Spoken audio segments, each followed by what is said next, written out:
Hello guys, the round of 16 of Euro 2024 is underway and the fantasy game is going stronger than ever. Before we dive into the discussion about how the first games of the round of 16 went and what to expect for the quarterfinals, I want to say thank you to all of you. I've managed to reach 800 subscribers, which was my goal for the Euro 2024 fantasy game, and now I've changed my goal. As you can see up here, there is a new goal, it's 850. Let's try and break that.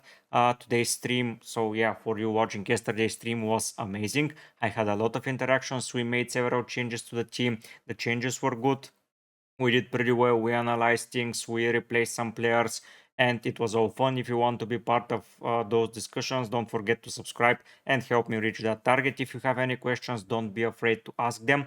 Just ask them. I'm answering everything, so your question will be answered, and your everything will be answered. If you want to say something, suggest something, all of it, you can like, you can promote it to your friends, do all those great stuff. And now let's dive into the discussion. Let's first address the games. The Switzerland beat Italy 2-0 and Germany beat Denmark 2-0 as well. The Swiss-Italy game was pretty much one-sided. For me, the Swiss team was far superior. I was surprised that Vargas was so much involved, as in the group stage he wasn't as involved as he was before, and I was thinking that he may not do very well, but today he was on fire. Basically, the whole Swiss team was good. I was deliberating should I go for Akanji or not. If it was the thing, I would have replaced Van Dijk for it. I'm still expecting Van Dijk to deliver some points, but let's see if it's going to be up to the 8 points that Akanji got. There was a great shout out by one of the viewers about him, Tom, and yeah, I didn't take that suggestion. He didn't as well. Let's hope that this doesn't backfire. But yeah, I'm happy with my team, so let's see how it goes. Italy were pretty bad. I see a lot of Italy fans around the community and around the players that went with at least 3 players from Italy, and they got destroyed. So let's see how they're going to recover from that, and they're most probably going to be needing to use a chip or to waste the transfers to transfer the Italy players out. Then it was Germany against Denmark. The game was pretty much in Germany hands, but Denmark had their chances. If Højlund was more clinical, Denmark would have scored a goal. There was some shenanigans about an offside, with only the fingers on the feet being offside, and then a quick penalty for Germany, which was not taken by Gundogan. So my appeal for Gundogan, because he is on penalties, is wrong. I thought that he gave the penalty to Kai Havertz in the group stages because he had a slight injury while he took it, and then the comfort came back on, and I thought, okay, Gundogan is taking them, but it's not the case. His minutes were sure, but at the end he got replaced, so basically his appeal immediately disappeared. Congrats to anyone that who went without Gundogan. It was the right decision. He's most probably going to be the first player that I transfer out for the next round, but let's not get ahead of ourselves. Musiala played alright. He lost the ball several times, especially before one of the counterattacks when Højlund missed the goal. Basically, Neuer saved it. But yeah, Musiala had a mistake there, but he scored his goal and he got 3 ball recoveries, so he is on 9 points. He was my captain. If I knew that this was going to be the case and Rudiger was going to make 12 ball recoveries, I would have went with him for my captaincy. I don't believe that he deserved the man of the match. For me, Schwaterback was up to par in the defensive department, and he got an assist.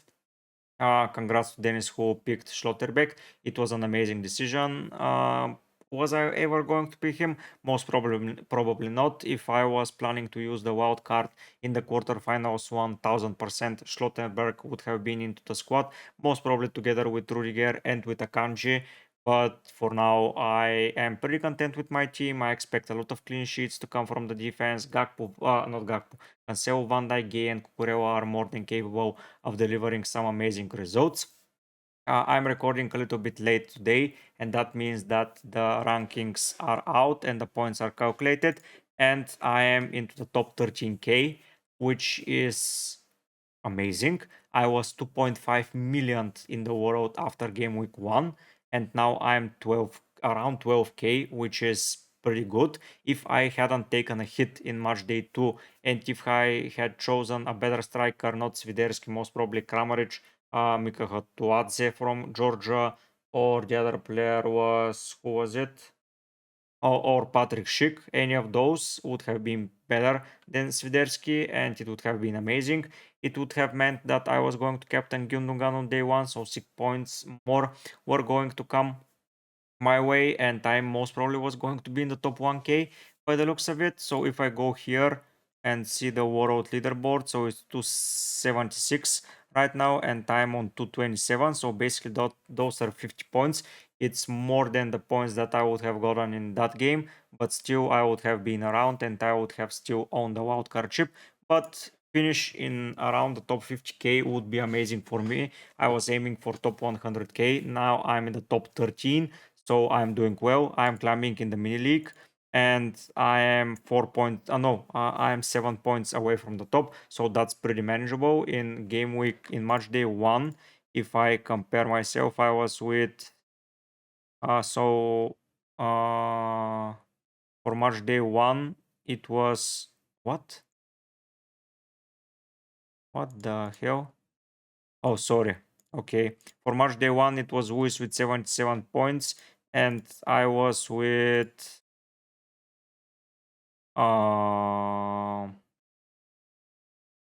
okay, let's see. I was with 45, so those are 13 points. After match day 2, it got even worse. I was with 84 points, while Rob, who is a new member most probably, but who is was pretty much at the top. 102 points was the guys that scored in match day 2 compared to mine, which were 84. So it wasn't an amazing achievement there. But right now I'm in a pretty good place in the leagues, top 1k in England. I'm not an English person, but still I believe that the English side is doing pretty well, and the English community is one of the most advanced. Maybe the Germans are more right now, but with 3.5 million managers and me being in the top 13k, I know that is for now, but I can improve more. Basically, Morata, Austrian midfielder, and Cristiano Ronaldo can hurt me. All the rest I have covered. I believe that my team is doing all right at the moment. Let's see how it goes. But for now, I'm going to reap the rewards from my uh, findings and for the way that I've built my team. For now, I'm not making any transfers into that site. I'm going to be staying with Gundogan for now. If he's the worst performing player by Monday, when I need to include Cancelo in for someone of the guys, I have 3 Spanish players, 3 English guys, and for tomorrow, so 6 players. If some of them has a worse score than him, they are going out. But if not, Gundogan is the guy that is going to leave the team for Cancelo. About the next stage, as we can see, Germany advanced and they're facing Spain, and the Swiss team advanced and they're waiting England. Spain is not confirmed yet, but I hardly believe that this is going to be the case. I had a Georgian viewer today on my stream and he strongly believes in Georgia. Let's see what happens, but I believe that 99.9% of the rest of the world believes more in Spain, so let's see how that goes.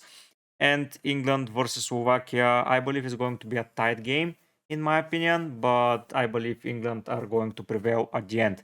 So now for some early tips. If you are still owning a chip, regardless if it's only wildcard or only limitless, I would suggest you not activate it for now.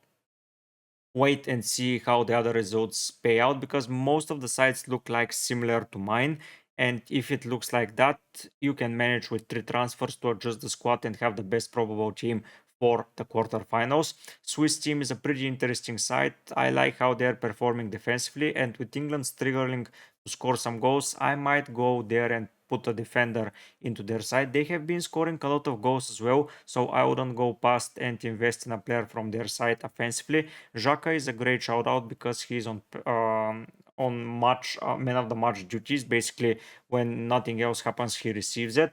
Abisher is a good shout out. He got an assist today, so a lot of great things happening around that Swiss side. The defense is the highlight for me. Akanji is a great guy, and for me, not going for him might be a mistake. Let's not get ahead of ourselves, but for sure, it would have been better if I had the points into the bank.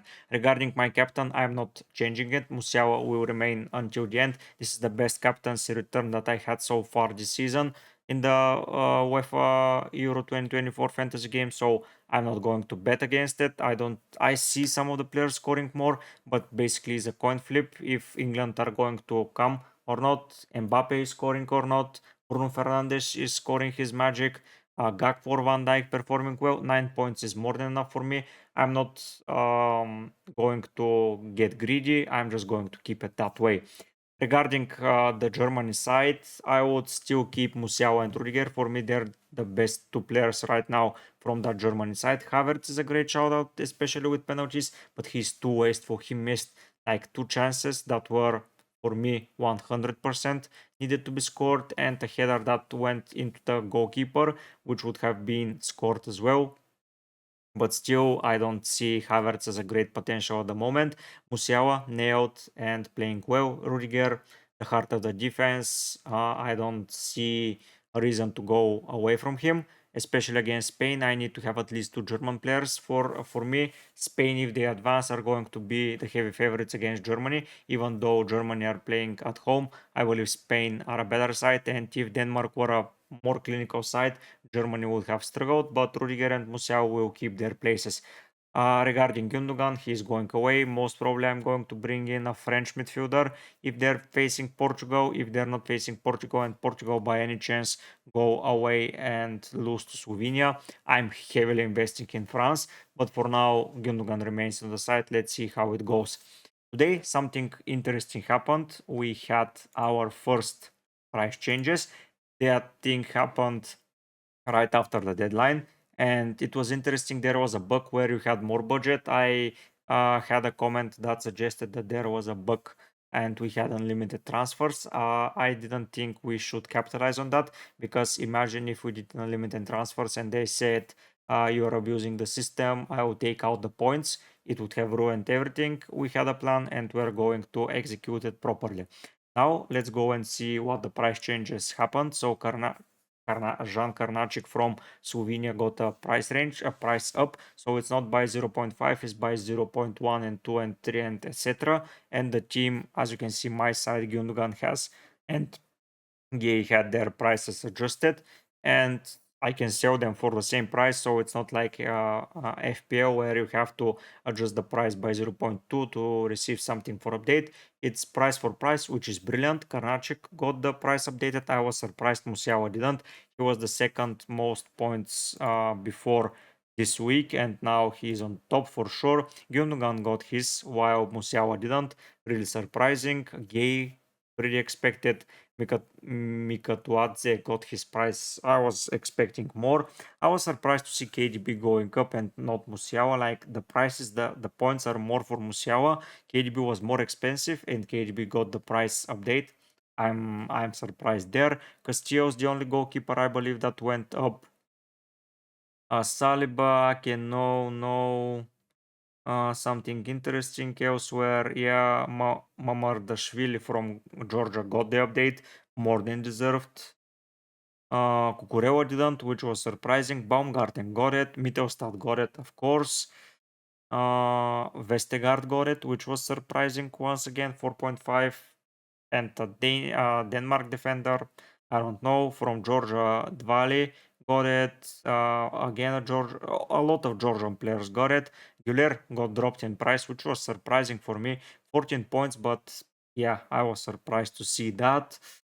Vertonghen got his price. Elsnik from Slovenia.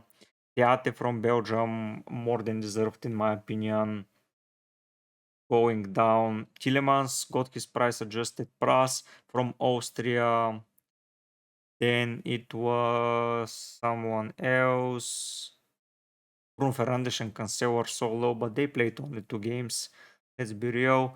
So Mudir got a price down, which was surprising. 11 points and a price down.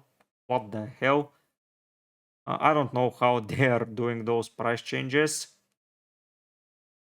but I believe that's basically it. The more important players, some Turkish players, Emre Can got a decrease.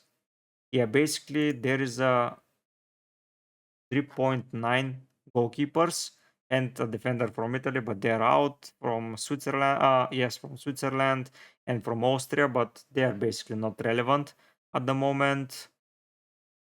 someone else dropping below 4.5. So Mittelstadt they increased. Valley, Obert from Slovakia went down. Mudir, I was surprised. The Georgian player, Wober, Danso, Gyomber, Ayhan. A lot of players went down. Then from 5 million. So from 4.6 we had several, but I already spoke about them. The Watt dropped, Van den Ven dropped, Adrian Silva dropped. Of course, he got a stinger. Darmian, Celi, Cowbites. Basically, those price changes, in my opinion, do not matter. We have more than enough money at the moment. Maybe it's a little bit tricky if you want to fit in Bellingham and Ronaldo with Mbappe, Kane, and Bruno and Musiala. But honestly, I don't think that's so much needed, and you are not going to be able to do anything with 0.1 up to able to increase the budget so more for that shorter of a time. I was expecting the price changes to be more relevant, but they were after the round of 16 deadline. So yeah, it was really surprising for me. But yeah, don't pay too much attention for that. Keep your head into the game, keep playing the game, don't do anything rush, wait for information is key.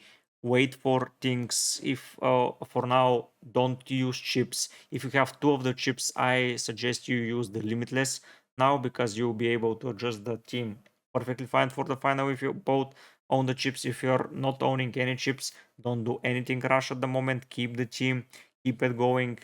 A lot of things are going to happen. We have a lot of days up until the 5th of July, so basically around 6 days left up until the deadline. So keep your head in, keep believing in the site. We made rational decisions and we made them for a reason. So don't go overboard with that. Keep believing in the site, and we'll have more and more discussions while doing that. I'll prepare maybe a wildcard draft in the time frame. I'll maybe prepare a limitless draft in the time frame, just to have different variations for players who are wanting to use the chips and how they're wanting to perform. But we need to see um, how the things are going, and we're going to address them properly. We're going to have a deadline on the Friday, so deadline stream, so be there. It's going to be a little bit shorter because I have to work on Friday, but still I'm going to be there for at least 45 minutes. I plan to be there, so stay tuned for that. If you want to be part of the community and to chat with me and to chat with the community and make good decisions, because today we made a good decision about Rudiger and about Musiala to be kept in the side. Yeah, we made a 50-50 decision on the Akanji and we got it wrong because he delivered. We had a viewer suggesting Schlotterbeck and he is reaping the rewards right now. So please believe in yourself, believe in the process. We're going to increase together and improve together. Finally, I'm doing well in a fantasy game and I can speak properly. Let's capitalize on that and take everything you can from me and all the advices that I plan to give you and am trying to give you. Do well, perform well, be there, be present, and I hope to see you on one of my next videos or one of my streams. But for now, guys, I'll be heading out. Bye.